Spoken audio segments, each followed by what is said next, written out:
রাধে রাধে বন্ধুরা, সুপ্রভাত সকলকে। কেমন আছো তোমরা সবাই? আমাদের গল্পকথার নতুন আরও একটি ভিডিওতে তোমাদের সকলকে জানাই স্বাগতম। আশা করছি তোমরা সকলে খুব ভালো আছো, সুস্থ আছো, আর আমরাও বেশ ভালো আছি। আর আজকের দিনটা ছিল শনিবার, আর ঘড়ির কাঁটায় মোটামুটি 6:45 মতো বাজে। আর কি আজকে একটু পরে উঠেছি, কারণ কৌশিক বলল পরের ট্রেনে যাবে, আগের ট্রেনে যাবে না। তাই ভাবলাম একটুখানি যতক্ষণ সময় পেয়েছি আর একটুখানি পর থেকেই কাজ শুরু করি। কারণ দেখবে সংসারের কাজে না একবার যদি ঢুকে পড়া হয়, ওই কোথার থেকে যে পাহাড় সমান কাজ এসে জড়ো হয় সেটা কিন্তু বোঝাই যায় না। আর খাটের ওপর দেখলে না কাঁচগুলো রাখা আছে, ওই কাঁচগুলো এই দেখো এখানে যে আর কি শোকেসটা দেখছো, এই শোকেসে আজকে কাঁচ লাগানো হবে। তাহলেই বলতে পারো আমার শোকেসটা একদম কমপ্লিট হয়ে যাবে। অনেক দিন ধরেই এগুলো চলছিল, কি বলো তো, কাঠের তৈরি হচ্ছে তো তার রং করা, পালিশ করা, এইসব করতে করতে অনেকটা সময় লেগে যাচ্ছে। আর যেহেতু এটা বাড়িতে বানানো হচ্ছে না, মিস্ত্রি পাওয়াটাও খুব চাপের হয়ে যাচ্ছে, কারণ সবাই না বাড়িতে এসে কাজ করতে চাইছে না। আর যদিও বা অনেকে করতে চাইছে, এত মজুরি চাইছে, তখন আবার একটু সমস্যা হয়ে যাচ্ছে। তাই একটুখানি দেখে শুনে করতে আমাদের একটু সময়টা বেশি লেগে গেল। তো এইদিকে দেখো এখন ঘরের সমস্ত ঝাঁটফাট দেওয়া কমপ্লিট করে এখন রাস্তায় এসে রাস্তাটাও ঝাঁট দিয়ে এই যে জল দিয়ে নিচ্ছি। এরপরে যেতে হবে হচ্ছে ওপরে, কারণ সকাল থেকে আজকে এখনও জানো তো ছাদে যেতে পারিনি। আর এই যে কাজটা করছি মনে হচ্ছে কতক্ষণে ছাদে যাব। ছাদের পরিবেশটা এতটা সুন্দর থাকে না, সকালবেলা বেশ সুন্দর লাগে। তবে গতদিন যখন শেয়ার করেছিলাম তখন তো সূর্য ওঠেনি, আর আজকে ঘরের কাজ খানিকটা করে তারপর এসেছি, তো এসে দেখছি ভালোই কিন্তু রোদ উঠে গেছে। আর দেখে যা মনে হচ্ছে আজকে বৃষ্টির কোনো দেখা পাওয়া যাবে না, যা রোদ সকাল থেকে উঠেছে। তো আজকে রোদের মধ্যে একটুখানি হাঁটাচলা করে নিলাম। জানো তো এই যে হাঁটাচলাটা করছি, এতে কিন্তু অনেকটা শরীরটা ফ্রেশ লাগে। তারপরে ওই যে শুয়ার থেকে ওঠার পর দেখবে একটা শরীরে আড়ষ্টতা থাকে না, সেটাও কিন্তু কেটে যায়। তবে বেশিক্ষণ হাঁটি না, খুব বেশি হলে 5 থেকে 10 মিনিট। তবে জানো তো এই 10 মিনিট সময়টাই কিন্তু আমাকে সারাদিনের কাজের জন্য অনেকটা এনার্জি দেয়। আর এই যে আমার গাছপালাগুলোকে নিয়ে একটু নাড়ানাড়ি করি, খুব ভালো লাগে। আর আমার এই বোগেনভেলিয়া গাছটাতে দেখো কত কত ফুল আসছে না। যখন তো কিনে এনেছিলাম এতটা বড় ছিল না, আস্তে আস্তে বেশ বড় হয়েছে। আর আজকে দেখো তোমাদের সাথে একটা গোলাপের কুড়ি শেয়ার করলাম, এত সুন্দর লাগছিল। আর এই যে আমার মরে যাওয়া টেবিল কামিনী গাছটা দেখো কত সুন্দর পাতা বেরিয়েছে। আমি তো ভেবেছিলাম গাছটা হয়তো মরেই যাবে, আর ওকে বাঁচাতে পারবো না। কিন্তু ফাইনালি জানো তো ছাদে রাখার পরে, এই ছাদের বলো রোদ জল হাওয়া এইসবের ফলে কিন্তু ওর দেখছি নিচ থেকে আবার পাতা গজাচ্ছে। এটা দেখে বলতে পারো আনন্দের শেষ নেই। কারণ তোমরা তো জানোই এই গাছপালা কটা আমার কতটা শখের। তাই যখন কোনো গাছ মরে যায় যেমন কষ্ট লাগে, তেমনি কোনো মরা গাছকে যদি আবার বাঁচাতে পারি না, তার ডবল আনন্দ লাগে। তো এইদিকে ফ্রেশ হয়ে গেছি, তো কৌশিক বললো আর একটুখানি বাদে উঠবে। আর কি ওকে আমি বললাম যে তুমি এখন উঠো না, আমার এখানে তো রান্নাঘরের কাজে আমি ঢুকিনি, তো তুমি এখন শুয়ে থাকো, আমি আগে রান্নাঘরে ঢুকি তারপর তুমি উঠবে। না হলে কী হয় বলো তো, এই তো আমি ভিডিওগুলো করি, ও তার মাঝখানে এদিক করবে ওদিক করবে, মাঝে মধ্যে তো ওর বলি না স্ট্যান্ডটাকে ওর অসুবিধা বোধ করে সামনের দিকে থাকলে। তো ওই জন্য বললাম আমি আগে সমস্ত কাজ করে নিই, তারপরেই তুমি ওঠো। তো এইদিকে দেখো আমি রান্নাঘরে ঢুকে পড়েছি, এসে গ্যাসটাকেও মুছে নিয়েছি। আর এই যে গতকালের ওর টিফিন বক্সের সমস্ত আর কি বোতল থেকে শুরু করে সবই ধুয়ে দিয়েছিলাম, তো সেইগুলোকে এখন গুছিয়ে রেখে দিয়ে এইবার একদম কোমর বেঁধে কাজে লেগে পড়তে হবে। কারণ ও আবার বেরোবে, তাড়াতাড়ি সব খাবার ওকে করে দিতে হবে, প্লাস টিফিন বানাতে হবে। তো আগে করে তো এই কাজগুলো আমার ছিল না, তবে জানো তো এখন করে এই কাজগুলো করছি। আর আমার একটুও বলতে পারো ক্লান্তি লাগছে না, আমার কিন্তু বেশ ভালো লাগছে। তার একটাই কারণ, আগে ধরো যাই করতাম ওই ও তো বাড়ি আসতো না, তো বলতে পারো সারাদিনের শেষে একটা কথা বলার লোকেরও দরকার থাকে, তো সেটা হতো না। কিন্তু এই যে সারাদিনের শেষে ও এখন বাড়ি আসতে পারছে, এটা যে আমার কী ভীষণ আনন্দে তোমাদেরকে ভাষায় বলে বোঝাতে পারবো না। যে না, সারাদিন শেষে কেউ তো একটা থাকবে যে আমার কথাগুলো শুনবে। কি বলো তো, ফোনে ফোনে হয়, কিন্তু একটা ফোনে কথা বলা একটা সামনে কথা বলার মধ্যে কিন্তু আকাশ পাতাল পার্থক্য থাকে। তো যাই হোক, ঠাকুরকে বহু বলার পর ঠাকুর আজকে আমার দিকে একটু মুখ তুলে চেয়েছে। আমি ঠাকুরকে প্রচুর বলেছি জানো তো ঠাকুর, যে ওর একটা এরকম কাজ ওকে পাইয়ে দিতে, যাতে ও বাড়ির থেকে যাওয়া আসা করতে পারে। কারণ কি বলো তো, আঙ্কেলেশ্বরে যখন থাকতাম তখন তো দূরেই থাকতাম, তাও হলো দুজনে হলেও একসাথে থাকতাম। কিন্তু বাড়ি আসার পর সেটা তো হয়নি, পরিস্থিতির চাপে অনেক কিছুকেই সাথে অ্যাডজাস্ট করতে হয়েছে। বাট ফাইনালি বলতে পারো একটা সমস্যার সমাধান হয়েছে। এরকম বলতে পারো আরও 2-3টে সমস্যার মধ্যে দিয়ে যাচ্ছি, জানি না সেই কাজ সেই কাজগুলোর থেকে কখন একদম সলভ হবে। আর যখন যে কাজটা সলভ হবে অবশ্যই তোমাদের সাথে শেয়ার করব। তো এই যে সারাদিনের মধ্যে যে কাজটা আমার সব থেকে অপছন্দের থাকে সেটা হচ্ছে আটা মাখা। এটাকেই কিন্তু সকালবেলা করে এখন আমায় করতে হচ্ছে, আর এটাকেই আস্তে আস্তে অভ্যেসে পরিণত করার চেষ্টা করছি, যাতে আটাটা মাখতে না একদম অসহ্য বোধ না হয়। আর এই যে এদিকে আজকে ওকে করে দেবো ভেন্ডি আলু আর টমেটো দিয়ে একটা তরকারি। বলি না ভেন্ডির তরকারিও খেতে এত পছন্দ করে, যে ওকে যদি প্রতিদিন ভেন্ডির তরকারি দেওয়া হয় না তাতেও কৌশিকের কোনো অরুচি থাকবে না। তো ওখানে তরকারিটা বসিয়ে দিয়ে ওর জন্য এখানে একটু গ্লুকন-ডির জল গুলে দিচ্ছি, কারণ যা গরম, আর ওর এখন অফিস হচ্ছে কলকাতার ওইদিকে, তো সেদিকে তো গরমটা আরও বেশি। তো সকালবেলা করে এই যে 1 বোতল করে গ্লুকন-ডির জল গুলে দেই, তো তারপরে ও আবার নর্মাল জল ভরে নেয়, কারণ এইসব মানে অফিসে গিয়ে তো আর বসে বসে গ্লুকন-ডি গোলা যায় না, তাই বাড়ির থেকে 1 বোতল দিয়ে দিই, যতক্ষণ ওর চলে সেটাই হয়। তো এইদিকে দেখো আমার কাজগুলো সব করছিলাম, আর এদিকে কৌশিক এসে কিন্তু স্নান হয়ে গেছে ওর। তো ও এসে এখানে গোপুসোনাকে ঘুম থেকে তুলে দিয়েছে। তো প্রত্যেক দিন যে তোমরা আমার পুজো করা দেখো, আজকে একটু কৌশিকের পুজো করাও দেখে নাও। আসলে ও এখন অনেক গুছিয়ে পুজো করতে শিখে গেছে। তো এইদিকে দেখো আমার ভেন্ডি আলুর যে তরকারি সেটা করে নিয়েছি, আর এখানে না ওকে একটু সন্ধ্যে স্ন্যাক্স প্যাক করে দিচ্ছি। ওই একটুখানি নিমকি ছিল, সেটাই কোটোর মধ্যে অল্প করে দিয়ে দিলাম, সেটাই খেয়ে নেবে। কারণ কি হয় বলো তো, ও যখন বাড়ি আসে না, ট্রেনে প্রচণ্ড ভিড় থাকে, তখন কোথায় কি কিনে খাবে, আবার ট্রেনে কোথায় হকার টকার পাবে তাদের কাছ থেকে খাবার কিনবে, অনেকটা চাপ হয়ে যায়। তো সেই জন্যই ওকে কোটোয় করে দিয়ে দিলাম। আর ওই দেখো ওইদিকে ভাতও হচ্ছে, এদিকে কিন্তু আমার ফুলকো ফুলকো রুটিও রেডি। তো এই দেখো এখানে মানে এখন ওর টিফিনটা প্যাক করছিলাম, তো খেতে খেতেই ও বললো তাহলে আমাকে একটু ভেন্ডির তরকারি দাও। আসলে আজকে ওকে আলু সিদ্ধ ঘি আর ভাত দিয়েছিলাম, তো ভেন্ডির তরকারিটা দেখে ও আর লোভ সামলাতে পারলো না, বললো আমাকে একটু দিয়েই দাও। তো বলি না, দেখো ভেন্ডির তরকারি কতটা করলাম, ওই দেখো টিফিন বক্সে দেওয়ার পর আর কিন্তু সামান্যই পড়ে আছে। এটাও রেখে দিয়েছিলাম ওর জন্য রাতের জন্য, কারণ বললাম না ও ভেন্ডিটা খেতে ভীষণ পছন্দ করে। ওই দেখো কী দিচ্ছি না দিচ্ছি সমস্ত কিছু ওর দেখার দরকার পড়ে। তবে যাই হোক, জানো তো এখন এই লাইফটাকে ভীষণ এনজয় করছি, বেশ ভালোই লাগছে। সকালবেলা করে আমার কাজও হয়ে যাচ্ছে, তারপরে যাই হোক মানে রাত্রে শেষেও বাড়িও আসছে, সব দিয়ে বলতে পারো এখন জীবনটা আমার খুব ভালো কাটছে। আমার গত ভিডিওতে রিঙ্কি ভৌমি দিদিভাই লিখেছে যে তোমার মা কৌশিককে যে উপহারটা দিয়েছে সত্যি খুব সুন্দর হয়েছে। আর দিদিভাই আর একটা সাজেশান দিয়েছিল যে আমার খাটটা যদি ঘুরিয়ে টিভির দিক করে রাখা যায় তাহলে কি খুব বাজে লাগবে। না গো, ব্যাপারটা হচ্ছে দেখো খাটের পেছনে যে জানলাটা থাকে না সেটা কিন্তু কখনোই খুলতে পারি না ওইদিকে মিল থাকার জন্যে, যার জন্য বলতে পারো এইদিকে যে বক্স জানলাটা আছে এটাই তো বেশিরভাগ সময় খোলা হয়। তো এবার যদি খাটটার ওইদিকে ঘুরিয়ে দেয় না, তাহলে যে খাটের পিছনটা সেটাতে দিয়ে যে জানলাটা পুরো গার্ড হয়ে যাবে। আর যেহেতু এইদিকে জানলাটা খুলতে পারি না, তাই খাটটা ওইভাবে রাখা ছাড়া না কোনো অপশান নেই। আর এতে ভুল বলা বলে কিছু নেই গো, তোমার তো একটা সাজেশান মনে হতেই পারে, তো সেটা যে তুমি আমাকে সাজেস্ট করেছো এর জন্য খুব খুশি হয়েছি। তবে প্রবলেমটা কোথায় তোমাকে তো বললাম, আশা করি তুমি বুঝতে পেরেছো। আর ববিত্রা রুদ্র আন্টি কমেন্ট করেছে অনেক দিন পর তোমার ভিডিও দেখলাম, একটু ব্যস্ত ছিলাম, তবে আস্তে আস্তে সব কটা দেখে নেব। ঠিক আছে গো, থ্যাংক ইউ, এইভাবেই আমার পাশে থেকো। তো এই দেখো তোমাদের সাথে গল্প করতে করতে আমার কিন্তু সমস্ত ঘর ঝাঁটটাট দেওয়া কমপ্লিট হয়ে গেছে, আর ওদিকেও টিফিন প্যাক করা সমস্ত কিছু রেডি। এইবার এই যে দুজনে মিলে বসে মিনিট 5-7 এই যে রেডি হতে হতে একটুখানি গল্প, এটাই বলতে পারো অনেকটা কিন্তু মাইন্ড রিফ্রেশিং থাকে। দেখবে মানে যখন যে সময়টা থাকে না, তখন সেই সময়টাকে যদি একটু ভালোভাবে উপভোগ করা যায় সারাদিনের মধ্যে কিন্তু মানে খুব ভালো লাগে, আর জীবনটাকেও মনে হয় কিন্তু খুব সুন্দর। তো বেরিয়ে গেলে এই যে আমি এখন টুকটুক করে ঘরের যা কাজ আছে সেগুলো করব, প্লাস আমি ভোরবেলা যে এডিটিংগুলো করি সেগুলো তো এখন আর ভোরে করতে পারছি না, তো সেগুলো কৌশিক বেরিয়ে যাওয়ার পরেই করছি। আর এইদিকে দেখো ওইখানে যে স্পাইডার প্ল্যান্টটা থাকে না, সেটাকেও সকালবেলা করে না এখানে রোদে দিয়ে একটু জল দিয়ে দিই। তো সকাল থেকে একটানা কাজ করার পরে এই একটু দম ফেলার টাইম হলো, আর ঘড়িতে বাজে হচ্ছে 8:10। তো এখনকার মানে এই রাউন্ডের কাজ সমস্ত কিছু শেষ, নিচে যাব। আজকে তো করব হচ্ছে সয়াবিন আলুর তরকারি করবো, আর দেখি কিছু একটা ভাজা দেবো, কারণ ভেন্ডির তরকারিটা করলাম ভেবেছিলাম হয়তো আমার আর বাপির জন্য দুপুরবেলা থাকবে, কিন্তু যেটুকু আছে সেটা দিয়ে হবে না। আমি দেখেছি ভেন্ডির তরকারি আমি যতই করি ততই দেখি কম পড়ে যায়, কারণ কৌশিক ভেন্ডি খেতে ভীষণ পছন্দ করে। তো যাই হোক, এখন দিনগুলো তো বেশ ভালোই কাটবে। পাক্কা ধরো জানুয়ারি ফেব্রুয়ারি মার্চ এপ্রিল, প্রায় ধরো 1 বছর 4 মাস পর এইরকম আবার মানে একসাথে দুজনে মিলে থাকা হচ্ছে। আগে তো ধরো আঙ্কেলের সব থেকে চলে এসেছি আমি 1 বছর 4 মাস হতে গেল, তো সেই ধরো দুজনে মিলে ওই কাজের শেষে একসাথে একটু কথাবার্তা বলা যেত।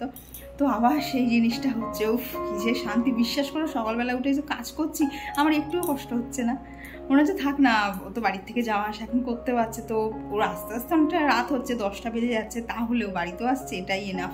আমাকে অ্যাটলিস্ট লাইট জেলে শুতে হচ্ছে না, লাইট জেলে শুলে বিশ্বাস করো ঘুম আসে না। আর কী হয় বলো তো, ঘুমের মধ্যে যদি একটুও চোখটা খোলা হয় না, আলোটা যখন চোখের ওপর পড়ে যেটুকু ঘুম চোখে থাকে সেটাও টাটা বাই বাই বলে চলে যায়। তো এখন হচ্ছে বসবো এডিট করতে, কারণ যে এডিটগুলো আমি ভোরবেলা করতাম সেগুলো তো আর ভোরে করতে পারছি না। তো এখন আমি 8টা থেকে 9টা অবধি এডিট করবো, দেন নিচে গিয়ে সমস্তটা করবো। তো চলো এখন আমি এডিট করে নিই, আবার পরে দেখা হচ্ছে। তো যাই হোক, ধৈর্য ধরে অনেক অপেক্ষা করেছি বলেই আজকের এই দিনটা মানে পেয়েছি আমি হাতের কাছে। তো এর জন্য ঠাকুরের কাছে আমার মানে অশেষ কৃপা যে ঠাকুর দেরিতে হলেও আমাকে এই সুন্দর দিনটা দেখার সুযোগ করে দিয়েছে। তো এখন ঘরের কিছু টুকিটাকি ডাস্টিং আছে, তো সেইগুলোই করে নেব। আর আগের দিন দেখলে না যে টেবিল রানারটা কিনেছিলাম, তো সেটাকেও আজকে জায়গায় পেতে দেবো। তবে ওটা টেবিলে পাতবো না, ওটা চলো তোমাদেরকে দেখাচ্ছি কোথায় পাতবো। তবে এইখানে কাজগুলো করতে করতে তোমাদের সাথে আরও বেশ কিছু কমেন্ট শেয়ার করে নিই। তো আর আমার গত ভিডিওতে কমেন্ট করেছিল তৃপ্তিতে দিদিভাই, তো দিদিভাই লিখেছে ভিডিওতে কিছুটা নতুনত্ব দেখে আরও বেশি ভালো লাগলো, থ্যাংক ইউ। কী হয় বলো তো, আমার তো ডেলি লাইফস্টাইল, আর একজন হাউসওয়াইফ তো সকাল থেকে রাত অবধি এইভাবেই টুকটুক করে কাজ করতে করতেই চলে যায়। তো এর মধ্যে সাধারণত সবসময় নতুনত্ব কিছু দেখানো থাকে না, তবে যখন যেটুকু হয় সেটুকু তোমাদের সাথে অবশ্যই শেয়ার করব। আর কমেন্ট করেছিল বন্দি পাখি থেকে দিদিভাই, আর দেবারতী মুখার্জি দিদিভাই লিখেছে হাজব্যান্ড ওয়াইফের এই যে রুমে যে থাকা হয় সেখানে রাধাকৃষ্ণের ফটো রাখতে পারো। আমি প্রবাসে এসেও আমাদের বেডরুমে একটা ফটো লাগিয়েছি। কি বলো তো, আমার না মানে একটা দেয়ালে তো দেখো টিভিটা লাগানো আছে, আর একটা দেয়ালে বলতে গেলে জানলা আছে, তার উপরে এসিটা লাগানো। বাদবাকি যে ওয়াল দুটো ফাঁকা আছে না, ওইদিকে না মাঝে মধ্যেই পা করে শোয়া হয়, যার জন্য বলতে পারো ওই দুটো জায়গাতে না মানে লাগানোর কোনো স্কোপ নেই, কারণ ঠাকুরের দিকে পা দিয়ে শোবো বাবা, অত সাহস আমার নেই। তো কি বলতো দিদিভাই, ঠিক করেছি ঠাকুর ঘরে যে সিংহাসনটা আছে না, যে বড় সিংহাসন, সেই সিংহাসনের পেছনেই রাখবো। তো দেখি কবে কি হয়, কারণ আবার তাহলে মিস্ত্রি ডাকতে হবে, ড্রিল মেশিন দিয়ে একটা আর কি পেরেক দিয়ে দেবে, সে এখন অনেক দেরি আছে। তো এইদিকে দেখো এই যে টেবিল রানারটা কিনেছিলাম, তো এইটাকেই এখন পাতবো। তবে টেবিলে পাতবো না, বললাম না একটা জায়গায় পাতবো, সেটা হচ্ছে এই শোকেসটার ওপরে। তো শোকেসটা তো রং করা হয়েছে, রং করে তো পুরো একদম নতুনের মতো লাগে। তো এখন ওপরটা সুন্দর করে মুছে নিয়ে দেখো এর ওপরে পেতে দিয়েছি। আমি তো প্রথমে ভয় পাচ্ছিলাম যে আড়াআড়িভাবে ঠিকঠাক লেন্থে হবে, তো তারপরে দেখলাম বেশ সুন্দরভাবেই সেট হয়েছে। আর দেখো এখন কিন্তু লুকসটা অনেকটা চেঞ্জ হয়ে গেছে। 113 টাকায় যে এত সুন্দর একটা জিনিস পাওয়া যাবে, সত্যি গো আমার মানে বিশ্বাসই হচ্ছে না যে এটা মানে পাতার পর এতটা সুন্দর লাগবে।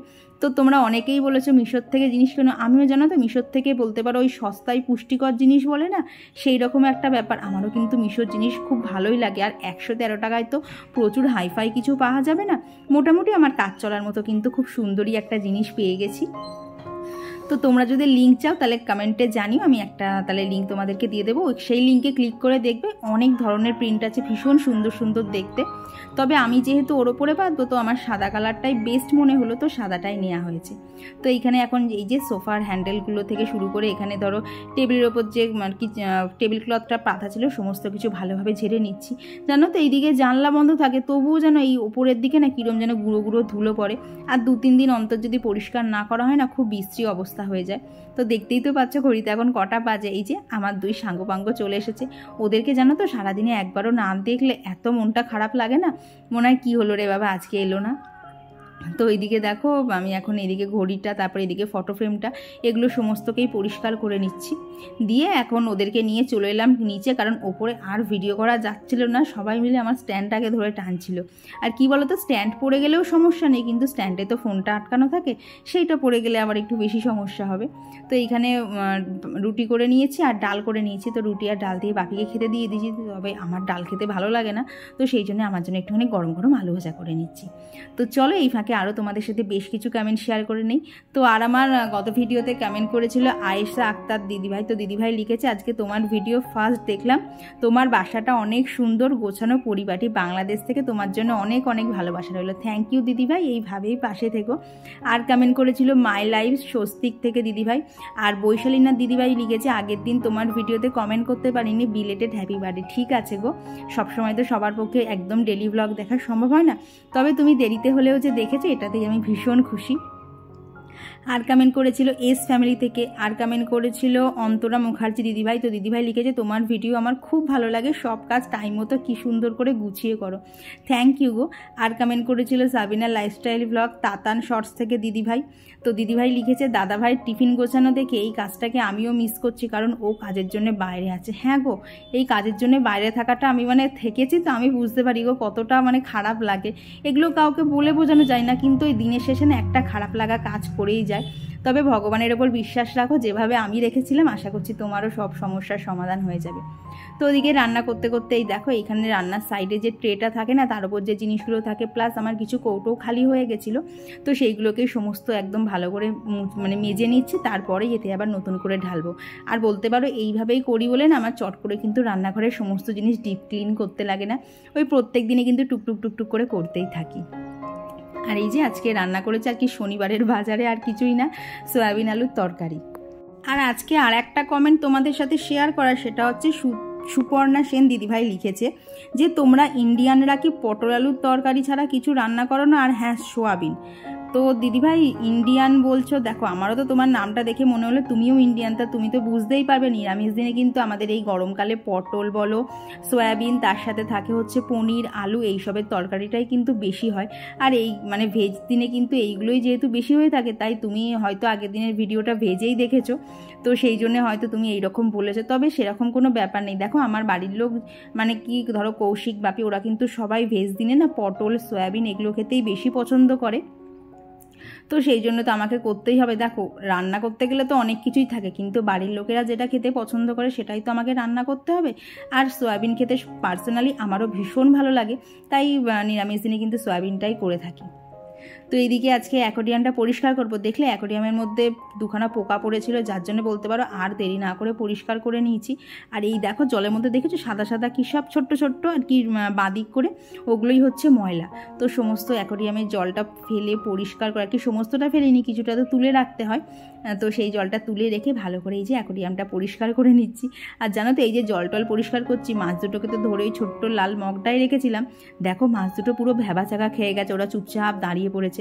আমি তো এসে বুঝতেই পারছিলাম না যে আমার বেগুনি মাছটা বেঁচে আছে না মরে টরে গেল। তো যাই হোক, এবার অত্যাধিক যত্নের ফলে বলতে পারো মাছগুলো আমার 1 মাস মতো বেঁচেছে। গতবারের মাছগুলো তো অনেক আগেই মারা গেছিলো, তবে এবার ওদেরকে খুব যত্ন করছি, সেই জন্যই হয়তো বাবা বেঁচে আছে। কি বলো তো, এদেরকে একটু একটু করে যত্ন করি, তো এরা না চলে গেলে খুব মন খারাপ লাগে। হ্যাঁ, অন্য মাছ হয়তো আনা যাবে, কিন্তু এই মাছটাকে তো আনা যাবে না। আর এদের প্রতি এমন একটা মায়া পড়ে যায় না, তখন খুব মনটা খারাপ লাগে। তো আর আমার গত ভিডিওতে কমেন্ট করেছিল কৃষ্ণনাথ আইডি থেকে, তো দিদিভাই লিখেছে আমি যখনই কমেন্ট করি তুমি আমার কমেন্ট পড়ো না। কি বলো তো দিদিভাই, আর কি যখন হয়তো আমি ভিডিওটা এডিট করতে বসি তখন হয়তো তোমার কমেন্টটা সামনে আসে না, সেই জন্য পড়া হয় না।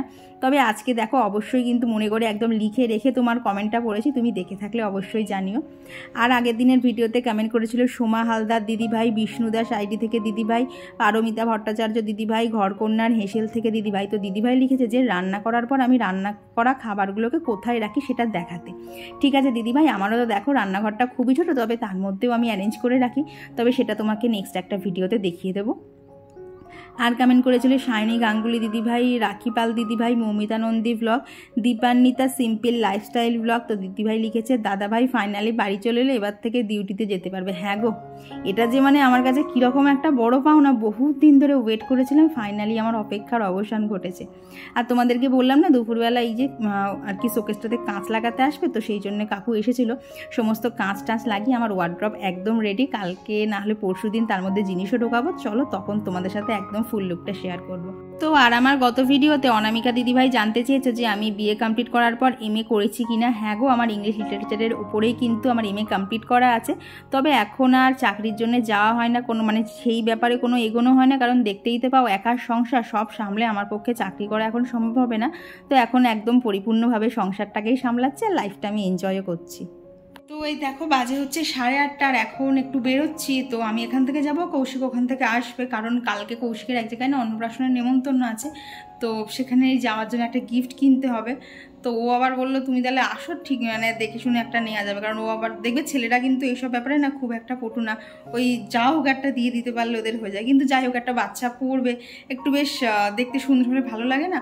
আর তারপর হচ্ছে মনে হয় মেয়ে, আর দেখবে বাচ্চা মেয়েদের না বেশ ঘেরালা জামা পরলে খুব সুন্দর লাগে দেখতে, তো সেই জন্যই যাচ্ছি। তো এর মধ্যে আমার সন্ধ্যের ধরো রুটি করা, রাতে আমার আর কৌশিকের ভাত মানে 1 ফুট দেওয়া হয়ে গেছে, খাওয়ার আগে আরেকটা ফুট দিয়ে নেবো, তাহলেই হয়ে যাবে।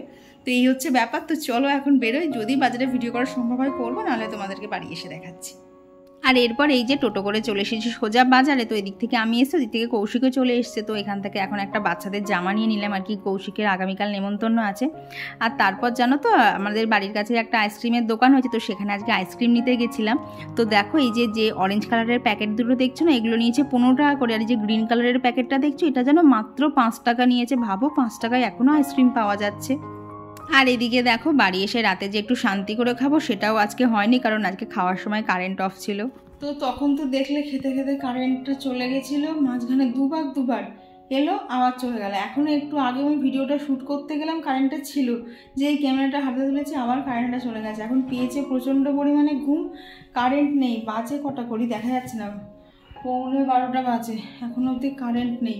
কৌশিক বলছে ভাবলাম আজকে শনিবার কালকে রবিবার ছুটি আছে, একটুখানি ভালো করে ঘুমাবো। এই তো হচ্ছে রাতের অবস্থা, জানি না কালকে কখন সকালবেলা উঠতে পারবো, এত ঘুম পেয়েছে না। আর সবথেকে বড় কথা, গরম তো চলো ঠিক আছে, কিন্তু প্রচণ্ড মশা কামড়াচ্ছে। আর এমনি তো সব ধূপ জ্বালিয়ে ওই সব স্মেল নেওয়া অভ্যেস নেই, একদম ভালো লাগছে না।